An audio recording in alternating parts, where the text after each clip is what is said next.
Bonjour tout le monde sur Observe Actu TV pour cette émission spéciale consacrée à l'avenir de la justice pénale internationale.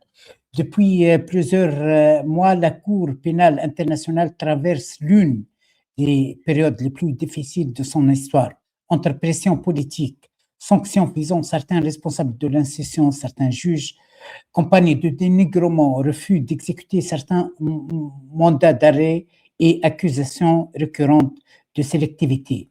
Beaucoup s'interrogent aujourd'hui sur la capacité réelle de la Cour pénale internationale à remplir sa mission.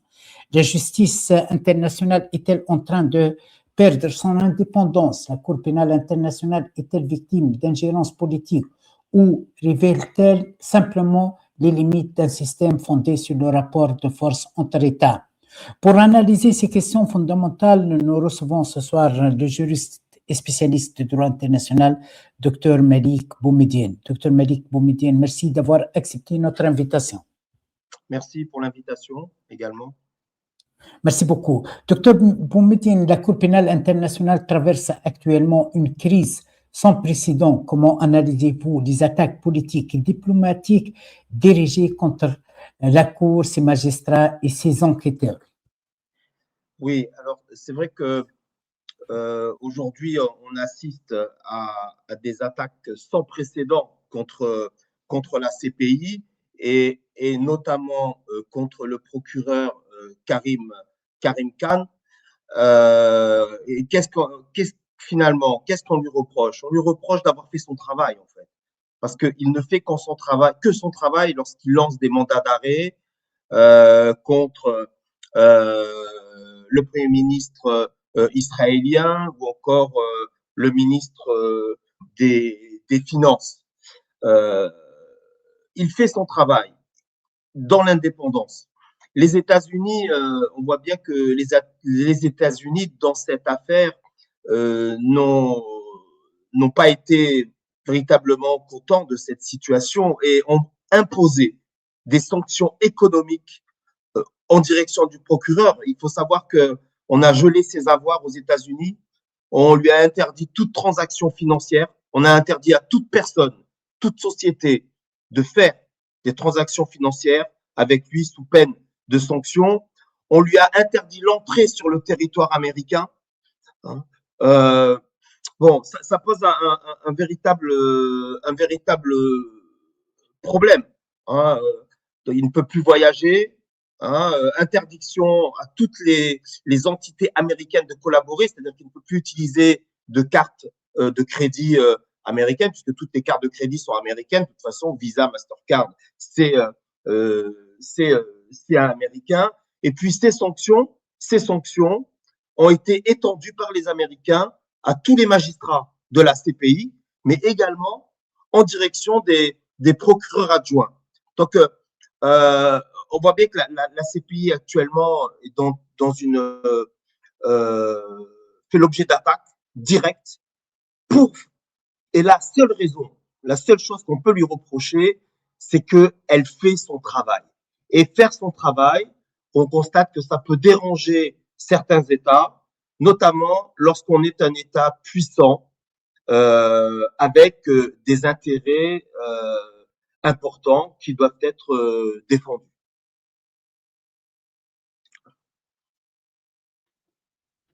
Docteur Boumediene, des sanctions et des mesures de rétorsion ont visé certains responsables de la Cour pénale internationale. Est-ce qu'une atteinte directe à l'indépendance de la justice pénale internationale? Oui. C'est une atteinte à l'indépendance de la justice internationale. C'est une atteinte ou une tentative d'atteinte à son indépendance. Et on a utilisé toutes les techniques possibles. On a reproché effectivement à ce procureur des affaires d'ordre sexuel qui arrivent comme ça, qui apparaissent d'un seul coup, en fait. Donc, il y a une véritable volonté de déstabilisation. On lui a même demandé de quitter son poste, de démissionner. Et dernièrement, Israël a bien fait comprendre que ne souhaitait, parce qu'Israël ne reconnaît pas la Cour pénale internationale, et donc ne souhaitait avoir aucun rapport avec cette Cour, mais également aucun rapport avec les Nations Unies. Le Netanyahou a été très clair cette semaine, il me semble, en disant que finalement l'État israélien n'a pas de compte à rendre au secrétaire général des Nations Unies, ne reconnaît pas le secrétaire des Nations Unies et ne souhaite avoir aucune collaboration avec ce secrétaire des Nations Unies.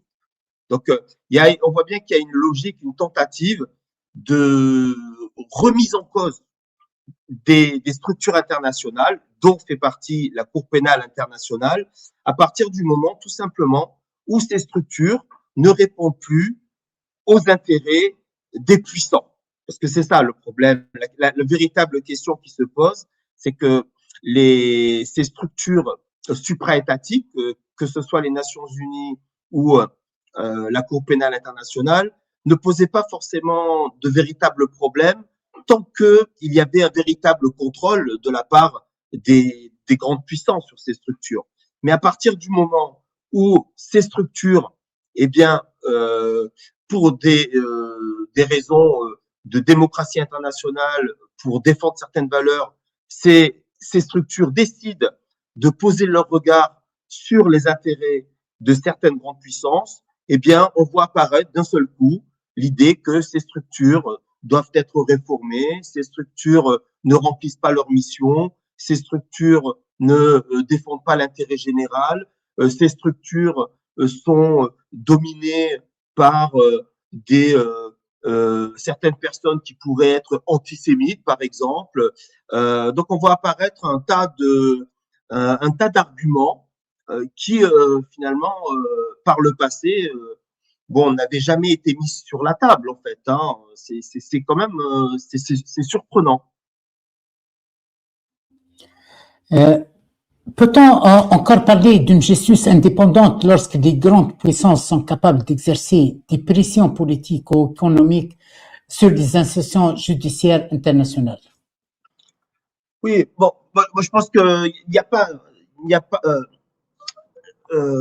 à partir du moment que, quelles que soient les structures internationales, que ce soit les Nations Unies, que ce soit la CPI, à partir du moment où ces institutions sont financées par les États, eh bien, ces institutions sont soumises ou peuvent être soumises à l'influence des États. La preuve en est, c'est que depuis son existence, la Cour pénale internationale a pris 61 mandats d'arrêt. Donc, elle a pris 61 mandats d'arrêt. Sur les 61 mandats d'arrêt, 30 ont visé des personnes de nationalité africaine. C'est énorme. On peut se poser la question, comment une Cour pénale internationale émet 61 mandats d'arrêt et la moitié concerne des personnes de nationalité africaine. Et on voit bien que la Cour n'est pas forcément c'est l'objet d'influence. Pourquoi? Parce que concernant le Darfour au Soudan, les États-Unis ont permis et soutenu la saisine du Conseil de sécurité vers la CPI. Ça n'a pas posé de problème. Concernant l'Ouganda, les États-Unis ont coopéré avec la CPI.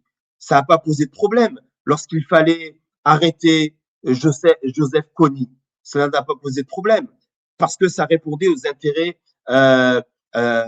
américains.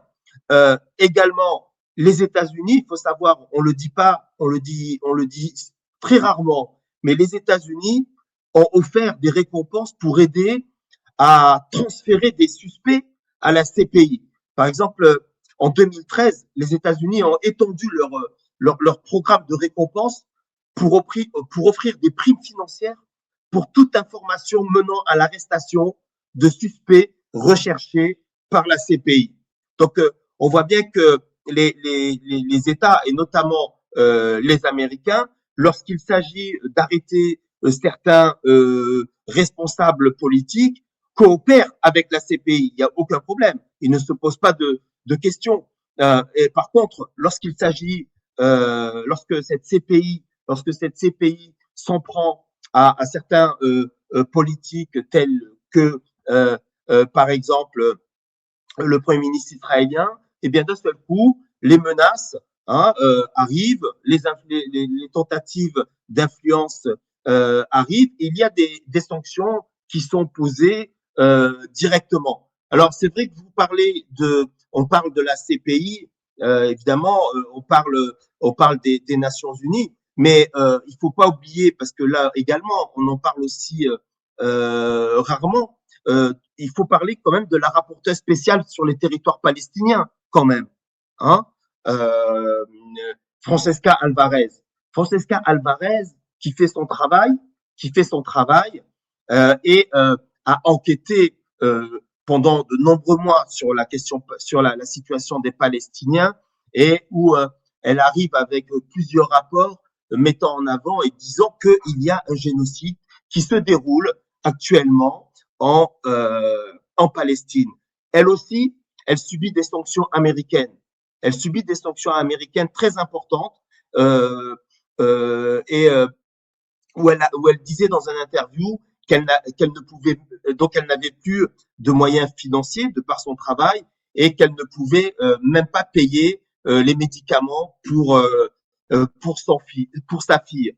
Et donc, au mois de mai, il y a quelques semaines, au mois de mai, il y a un tribunal fédéral américain qui a annulé toutes les sanctions de l'administration Trump contre Francesca Albanese. Ce tribunal a annulé les sanctions en disant que, eh bien, Francesca Albanese, elle ne faisait que exprimer sa liberté d'expression, et que on ne pouvait pas, parce qu'elle vit aux États-Unis, et qu'on ne pouvait pas lui imposer des restrictions à sa liberté,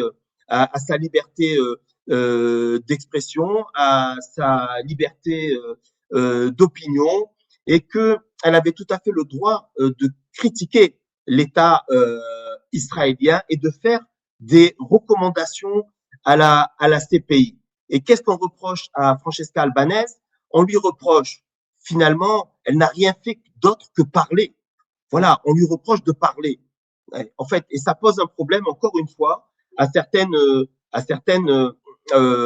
puissances, hein, que ce soit les États-Unis, que ce soit Israël.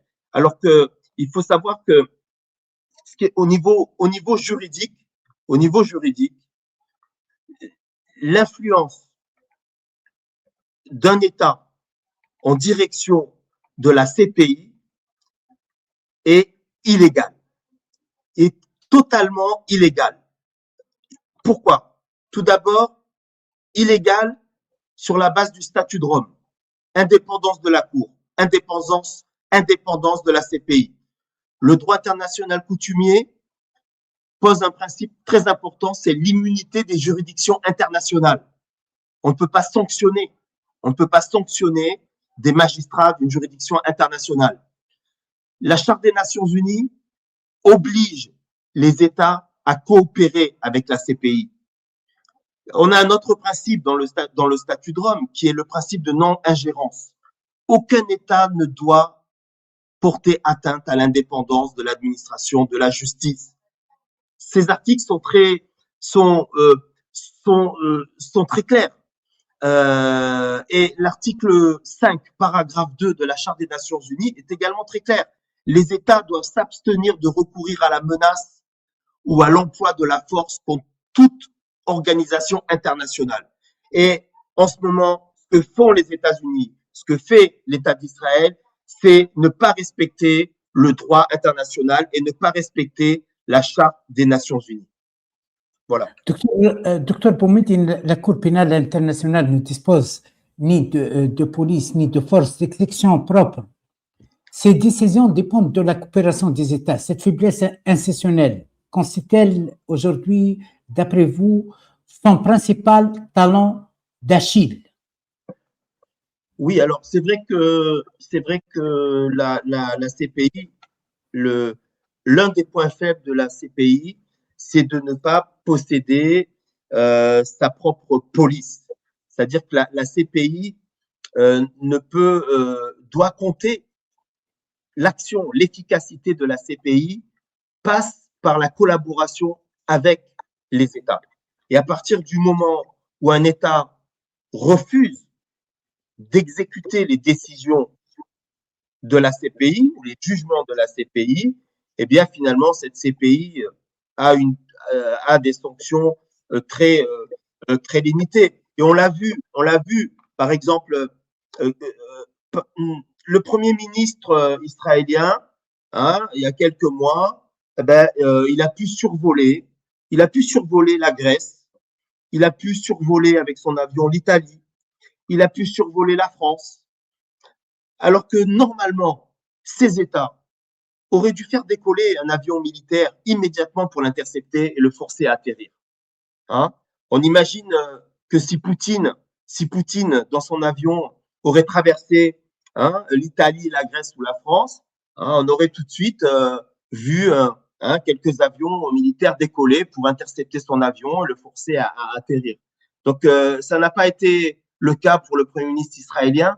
Donc, on voit bien ici que si les États décident de ne pas exécuter les décisions de la CPI, finalement, ces décisions, ce sont de simples décisions qui n'engagent finalement que la CPI. Alors ça, effectivement, c'est un point faible, le fait de ne pas de dépendre des États, mais ce n'est pas le seul point faible. En fait, c'est que la CPI ne possède pas sa propre police, alors que il faudrait que cette CPI possède ses propres forces de police et que ces forces de police aient la capacité, le pouvoir de se rendre dans tous les États ayant reconnu la CPI, de se rendre sur place dans tous les États, d'accéder à tous les dossiers et d'effectuer par eux-mêmes certaines arrestations.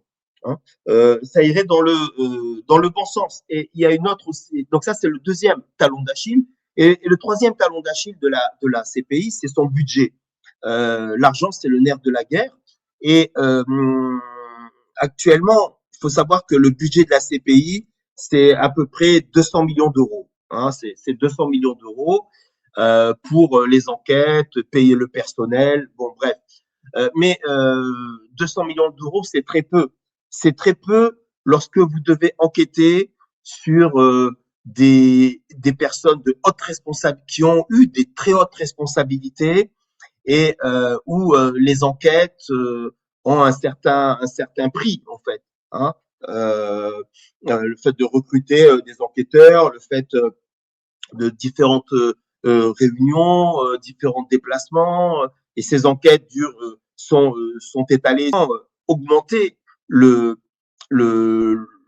budget de ce tribunal, augmenter de manière très conséquente un tel budget pour renforcer son efficacité. Et il faudrait aussi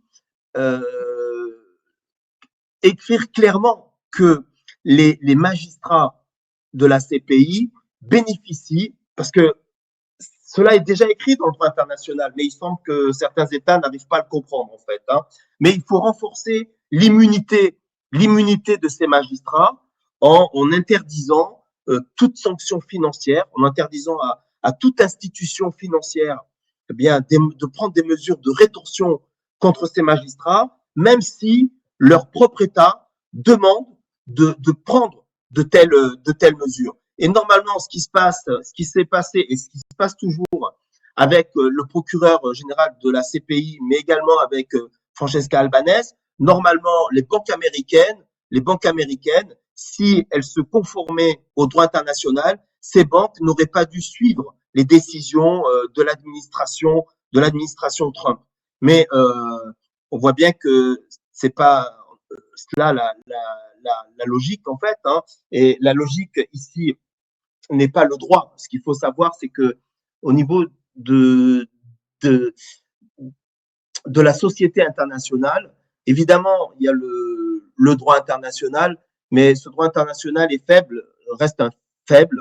Je pense cela en tous les cas. Bon, peut-être que je me trompe, mais je pense que c'est un droit faible parce que c'est un droit qui n'est pas, il me semble, ce n'est pas un droit qui est là pour l'intérêt général, c'est plutôt un droit qui a été fait par les puissants, pour les puissants, de toute façon. C'est un droit qui ne sanctionne pas la force. Et on sait bien que dans les relations internationales, ce qui domine, c'est la puissance économique ou encore la puissance militaire. Aujourd'hui, la Chine, on imagine mal le président chinois faire l'objet d'un mandat d'arrêt international. C'est inimaginable. Voilà, Oui. ça va être très, très compliqué. Voilà.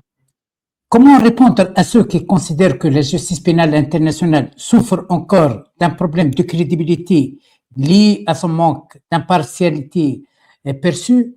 La Cour est régulièrement accusée de ne pas enquêter avec la même intensité sur toutes les situations de conflit. Ces critiques vous paraissent-elles fondées? Par exemple, on accuse la Cour de ne pas vouloir entrer en matière concernant les enquêtes pour les crimes commis contre les minorités russes par ces troupes soi-disant nazistes ukrainiennes et tout. Oui, oui, non, mais ça c'est, il est clair que, comme je le disais, le fait de penser que les enquêtes ne sont pas menées avec la même intensité, je pense que bon, je pense qu'il y a aussi la question. Là, ça revient un peu à la question des moyens, c'est-à-dire que faut bien savoir que la CPI, elle peut pas enquêter sur tout en fait, elle peut pas tout faire. Elle n'a pas les moyens financiers d'enquêter sur tout. Donc, elle fait des par exemple, concernant les crimes commis contre la population soudanaise, par exemple, ces crimes financés, parrainés par les Émiratis, le grand allié d'Israël, le grand allié. Aujourd'hui, beaucoup des associations appellent à l'inculpation de Mohamed Ben Zayed comme un crime de guerre, puisqu'on on regarde surtout ces images, ces vidéos affreuses qui viennent dedans. Oui. Non, mais il y a la Cour, elle reste, même il s'agit d'un organe judiciaire qui est indépendant. Mais ce qu'il faut comprendre dans le fonctionnement de la Cour, c'est que le manque de moyens ne lui permet pas d'aller de partout où elle veut. Alors concernant ce que dont vous avez parlé, la question des Émirats, l'action des Émirats au Soudan. Alors, je ne sais pas où est-ce qu'elle en est dans ces enquêtes. Est-ce qu'elle a commencé, pas commencé, mais moi je pense qu'elle aimerait bien commencer ces enquêtes ou les intensifier. Mais je pense qu'elle a pas les moyens financiers de faire ça, en fait. Elle n'a pas du tout les moyens financiers parce qu'elle est sur plusieurs fronts actuellement. Et il y a aussi la question du personnel. Il y a vraiment un manque de personnel. C'est pour ça que je pense que si on était en présence d'un budget vraiment conséquent, la Cour, elle pourrait engager des poursuites contre de très nombreux responsables politiques. Actuellement, elle n'a pas les moyens financiers et donc elle se concentre sur ce qu'il y a de plus urgent ou de plus grave, si on peut parler comme cela. Mais je pense pas qu'il y a. Ça me fait penser un petit peu. Vous savez, c'est comme aux urgences dans les hôpitaux. Aux urgences dans les hôpitaux, eh bien, quand vous allez aux urgences, toutes les situations sont urgentes aux urgences, d'accord? Mais quand même, les médecins ils vont faire une sélection. On va sélectionner les cas les plus urgents. Pourtant, il va y avoir des gens qui sont dans l'urgence, mais ils vont quand même attendre. Parce qu'il y a des gens qui sont encore dans une situation plus compliquée qu'eux. C'est un peu comme ça, la Cour pénale internationale. C'est-à-dire que tous les dossiers sont urgents. On sait ce qui se passe dans les différents pays. On connaît les leaders qui violent le droit international. On connaît les leaders qui commettent des crimes de guerre. On connaît les leaders qui commettent des génocides. Mais on peut pas être de partout. Donc, eh bien, on va se focaliser sur ce qu'il y a de plus urgent. Voilà. Moi, je vois plutôt un peu les choses comme ça. Avec les prochaines élections, le processus de désignation des juges et des procureurs fait régulièrement l'objet de débats. Existe-t-il un risque réel d'influence politique dans ces nominations? Certaines candidatures soutenues activement par des États soulèvent des interrogations. Comment garantir l'indépendance des futurs magistrats de la Cour? Oui. Alors, les magistrats. Surtout avec les prochaines élections au sein de la Cour. D'après vous, pourrait-elle modifier l'orientation de l'institution ou sa manière d'interpréter certaines crises internationales? Oui, oui, oui. Ben, alors, ce qu'il faut savoir, c'est que les magistrats de la Cour, les hauts magistrats qui composent la CPI, ce sont des magistrats qui sont proposés par les États. D'accord? Donc ça, il faut en être conscient. Ce sont des magistrats qui sont proposés. Et donc, on comprend bien que lorsqu'un État propose 2 ou 3 magistrats de sa nationalité, eh bien, cet État va faire en sorte que ce magistrat défende les intérêts quand même de son pays. Alors évidemment, ça, on ne peut pas le dire, parce qu'un magistrat est indépendant. Un magistrat est indépendant. Il applique le droit. Et un magistrat, à partir du moment où il est désigné, où il est élu à la CPI, il ne représente plus son pays. Il ne représente pas son pays. Même s'il a été proposé par son pays, il ne représente pas son pays. Il est indépendant et sa mission, c'est d'appliquer le droit international. Alors, évidemment, il va le faire, mais il y a toujours des risques. Il y a évidemment des combats qui se déroulent, puisque des rapports de force, puisque les États, lorsqu'elles proposent des noms, lorsque l'Italie, la Grèce ou la France ou autres pays qui reconnaissent la CPI proposent des noms, ils vont proposer des noms de magistrats reconnus dans le pays, mais certains magistrats qui sont également politiques en fait. Voilà, qui sont également politiques, parce que le droit, appliquer le droit, c'est aussi l'interpréter. Et lorsqu'on interprète le droit, on peut très bien l'interpréter dans un sens qui peut paraître favorable à certains intérêts également. Donc, un magistrat ne dira jamais, effectivement, j'ai interprété le droit dans un sens favorable à tel ou tel État. Il ne le dira évidemment pas. Il dira qu'il applique le droit international, mais vu qu'il y a très souvent des débats sur l'interprétation des normes internationales, on peut très bien imaginer que des magistrats interprètent d'une certaine manière,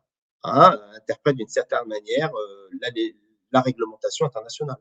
C'est sûr, il y a toujours un risque. Là où il y a de l'humain, de toute façon, là où il y a de l'humain, là où il y a du pouvoir, là où il y a des moyens financiers énormes, là où il y a des rapports de force énormes, eh bien, le droit, si vous voulez, peut toujours être tordu dans un sens ou dans un autre. La Cour pénale internationale est-elle aujourd'hui un tournant historique de son existence? Faut-il réformer profondément son fonctionnement ou renforcer les mécanismes existants?